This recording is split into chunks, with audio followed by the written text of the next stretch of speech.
I were to say thoroughbred racehorsing, bourbon whiskey, or maybe even fried chicken, Kentucky might come to mind. In addition to these things, the Bluegrass State is known for some of the finest whitetail deer hunting in the country. And in 2012, Kentucky recorded more Boone and Crockett buck kills than any other state. Well, here we go, baby. We're on the road, rolling out to Whitetail Haven. See my buddy Tevis from X-Stand Tree Stands. And they got some slammer deer, and it's all fair chase.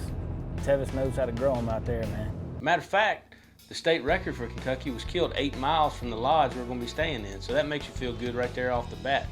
It was opening day yesterday in Kentucky. And I think our buddy Heath, he sent me a picture. He might have jacked one up, so I got to call him in a second. But looking forward to heading out here to Kentucky. You know, the other thing about this week's show I'm excited about is returning home to Virginia.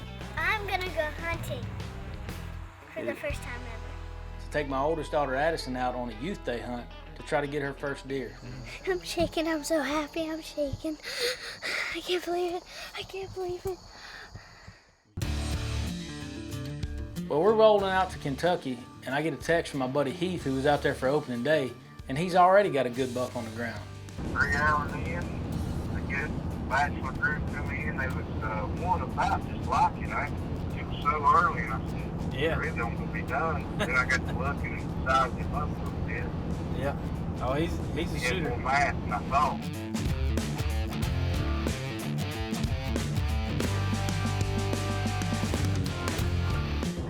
Good buckler. I'm excited. Got decent footage. Had it all redneck feelings. We done pretty good. Hey man, I saw him. I'm sure the producer will critique the heck out of it. Hey, when he's forward.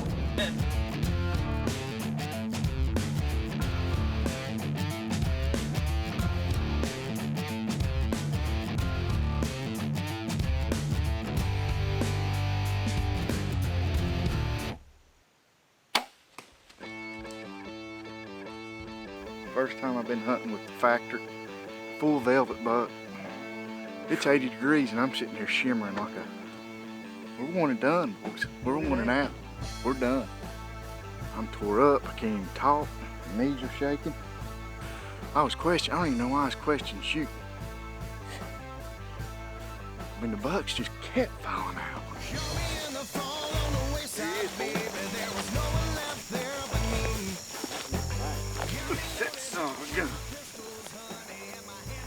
It's a good one. Full velvet, heavy mass. Can't beat that. Well, congratulations, brother. I hope we can follow in your footsteps a little bit. We'll give you an update once we get in the tree stand. Yeah, y'all do good luck. Y'all be careful driving. All right, buddy. Well, man, we rolled into camp the first day, and I had stopped by Tevis's before.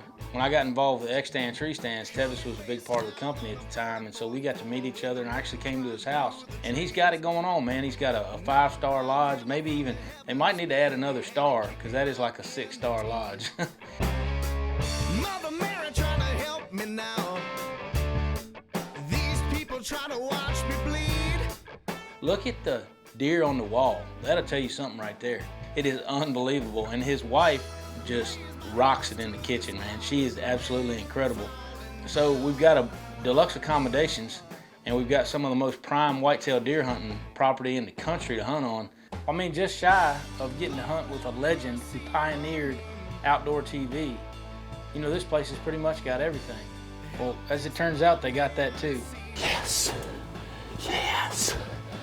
It just so happens that Mr. Jackie Bushman himself, the Buckmaster, is in camp with us for a couple days this week. Jackie is just like you and me. He's one of the most down-to-earth people in the world, and I just had a blast, you know, learning some things from him and listening to him and hanging out with him in camp this week. I tell you what, we get rid of this east wind, we'll be all right. Yeah, that's what. Looks like today we got north, northeast, and then east, northeast, and then tomorrow looks like we'll get some south in here, which would be good, because then it'll go back to some more your southwest. stands kind of set up and geared toward the west. We're looking at a lot of rain coming, and in the days it's not raining, it's going to be muggy and hot and nasty, and a full moon the whole entire week. So if we were going to get within range and bow range of a big buck, we're going to have our work cut out for us this week for sure. Today you're going to be in a stand called Heaven's Gate. Oh, Lord. Y'all ain't scared of heights, right? No, we ain't scared of heights. It's up there. We scare other people. You're going to wish you had a rifle. But Yeah. No, we got a rifle. Oh, we don't get it twisted. We got a rifle. Yeah.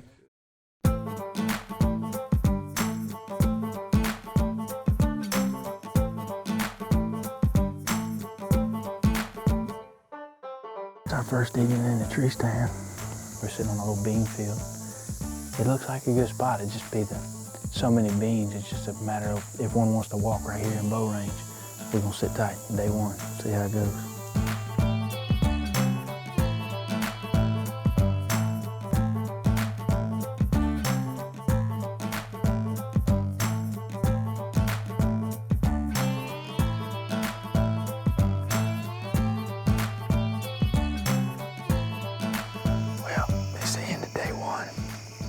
Other than one little buck, we pretty much got skunked. We saw a few does. Right yonder's the culprit, I think. He just didn't move till late. The moon's rising, full moon rising right now, so it's gonna be tough. Hopefully it'll start getting earlier and earlier every evening. But it's all right, man. That's deer hunting. That's what you gotta go through sometimes. Second day, bow season. It's cold in Kentucky.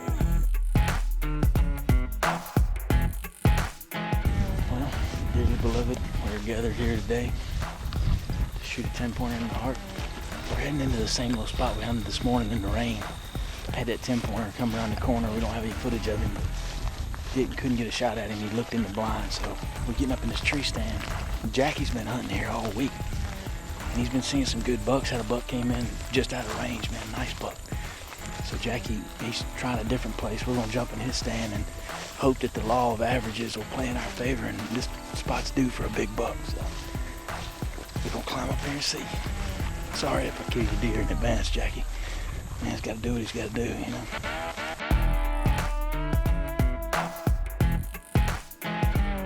Finally, the deer started moving that evening, and a particular deer caught my eye that I could tell, although it was young, it definitely needed to just come on out to herd. When their spots are that small, you know, I'd like to see their spots be a little bit bigger, like the size of a silver dollar, and hers were definitely the size of a quarter, so she needed to go.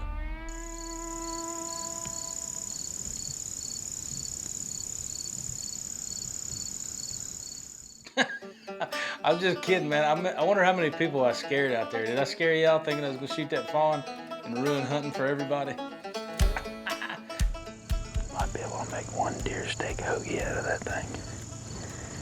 And we'll make a poster for Pete out of the screenshot.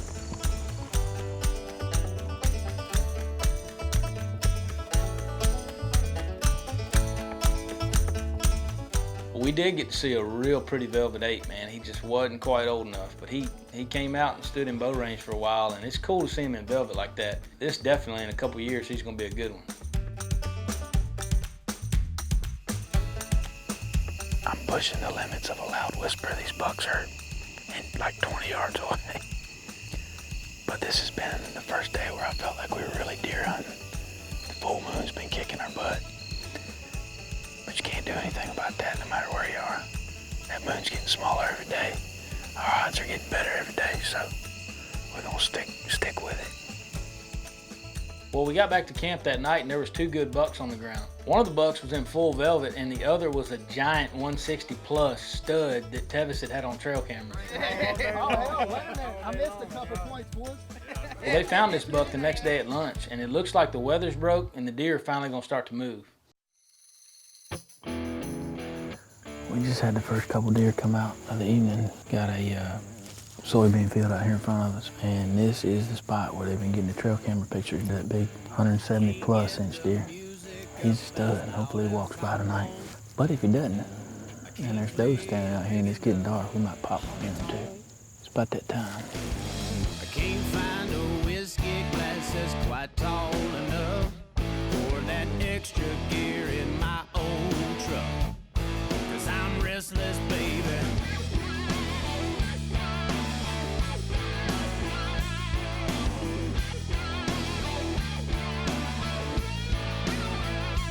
If I had the perfect woman, I'd want twins. Awesome. 10 yards. That was cool. I really want to shoot that one. Not because he's old enough or big enough, just because I'm ready to kill something. I'm restless, I'm sleepless on this quest I must go. Out here searching for something, what it is I don't know. Man, I'm trying so hard to wait on a buck right now. But if you watch the show for any number of years, you know I have a zero tolerance policy against does that are trying to bust me. Combine that with the fact that Mike Wiseman from Rage Broadheads is in camp with us, and he asked me to try out the Core 3 on something, and the result is the little game I like to call Will She Make It Out of the Field? Can't ride enough miles in that old bus. Ain't a man in charge that I ain't cuss. Boss. I broke the law until his plumb busted up. Hey, look, for that arrow hitter, the only thing she's got to worry about is freezer burn. That doe ran out of Beanfield like she's trying to win the Triple Crown here in Kentucky. I smoked her too, man. I saw blood spewing out of her front shoulder on the exit side. That's the first deer I've shot with my new Rage 3 blades. I had to test them out. That was cool. That's a lot of meat, too. You see how big that doe was, Josh? She's like a dump truck. Jackie, that doe's for you, man. I know we were trying to shoot a big buck all week, but we just started a new club called Doe Masters.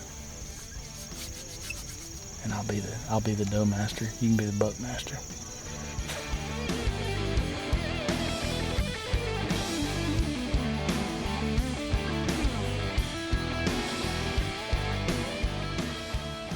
You know, after I shot my doe, a really nice buck came in.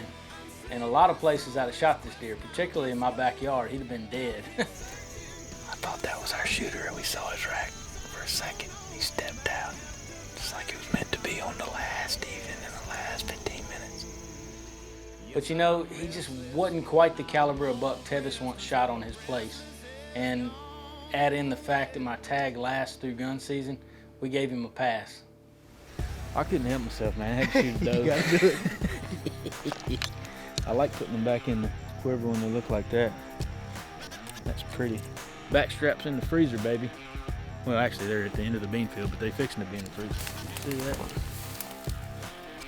There she is, boys. I mean, a big old doe. I put it on her, son. That's a good big old doe. These deer are healthy too, buddy. You can tell y'all's deer. It's where it's at. Movement was tough this week. Had a full moon, so we had to resort to putting a little meat on the table instead. Take a stick, pierce their nose with it, and then the profile of their neck, their feet lay back slick. They're a lot easier to drag. But you gotta get a better stick than that. See, you find me a good stick. That's embarrassing. Cut that. Cut. Take two. You know, Addison sat with me before in the hunting blind, but this year with the Caldwell Field Pod and the Diamondback 300 Blackout, which has got really low recoil, I felt like Addison could pretty much do this hunt all on her own. The thing we like about the Caldwell Field Pod, especially for young shooters, is you can adjust it to where it naturally supports the weight of the weapon. When I was a kid, the steadiest thing you got was like sitting in your dad's lap trying to balance on his knees with his deer rifle. And so even somebody as small as Addison she can make adjustments up and down, left and right by herself. I'd say that's a pretty good shot right there. What do you think? You think you hit a deer right there, you'll kill him? Pretty sure. And what I've got on there is a aim point red dot and a magnifier, EOTech magnifier. So the magnifier just helps bring that target in closer so she can more precisely, you know, like say, aim small, miss small.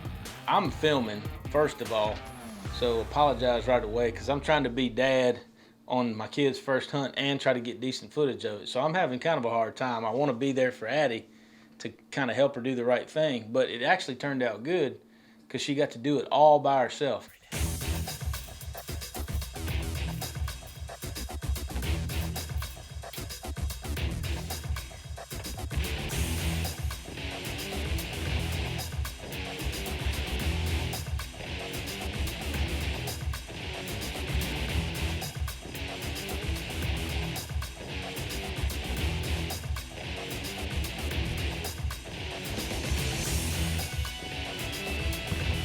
So I see the big doe coming, and my heart's beating out of my chest. I'm not paying attention halfway to what I'm filming.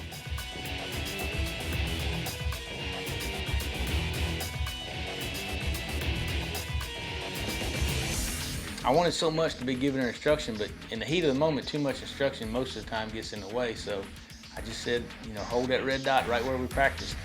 Right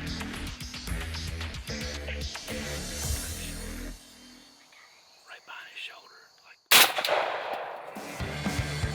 I got it, Daddy, I got it. Got it, you nailed it. Great job. I can't believe it. I can't believe it. You just killed your first deer, girl.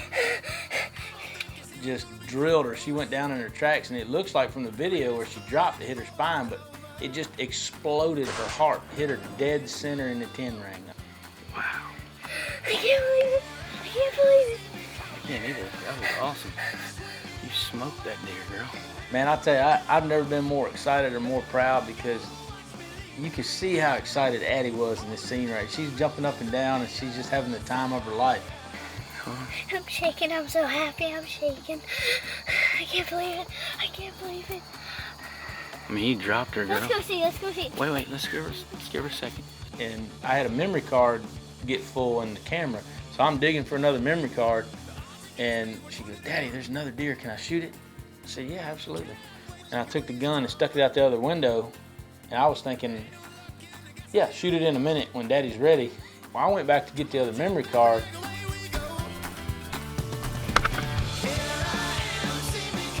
Unfortunately, we had a little POV camera on the end of the weapon. I just couldn't believe it, man. She not only killed her first deer, she killed 2 deer within 15 minutes of each other. I can't believe it. You killed your first deer. Let me get this. Let me see if I can do a better job of being a cameraman. Call Mama. Call Mama. Okay. I tell you what, man, we were proud. Boy, you heard Addie in the video say, "Call Mama, call Mama." And we literally could have just stuck her head out the window and yelled, but This is my first deer ever, and we had a ground blind over there, and I shot her with the 300 blackout. This is the exact spot it fell in. I'm so happy that I shot a deer today. This is awesome. It's my first time killing a big animal like this. I've only shot a squirrel and a rabbit before by myself, so this is really awesome for me. And you shot that one, she went right down, and then the other one stuck around a little too long, didn't she? Yeah. You didn't quite wait for Daddy's camera work. You just kind of went ahead and decided it was time to shoot that second one, didn't you? Addie was a trip, man. She was like a professional. She said, you know, my 300 blackout, and she started dropping sponsor names. Good job, baby. I'm so proud of you. Let's go tell everybody in the family and do a little celebrating. Let's go. Man, what a great week we had. I got to thank everybody out at Whitetail Heaven. Tevis and Hannah, thank you guys so much. All the guides. And the thing I'm most thankful for is just being there with my daughter Addison when she took her first 2 deer. There was absolutely nothing like that hunt. Nothing's ever going to be able to touch that, I don't think, in the foreseeable future. You know, there's some guy in the city, I don't know what he could be. I don't know what city people do. Carry man purses and shop at Gap and drive Priuses. Whatever city people do. That's probably what somebody's doing right now. Somewhere.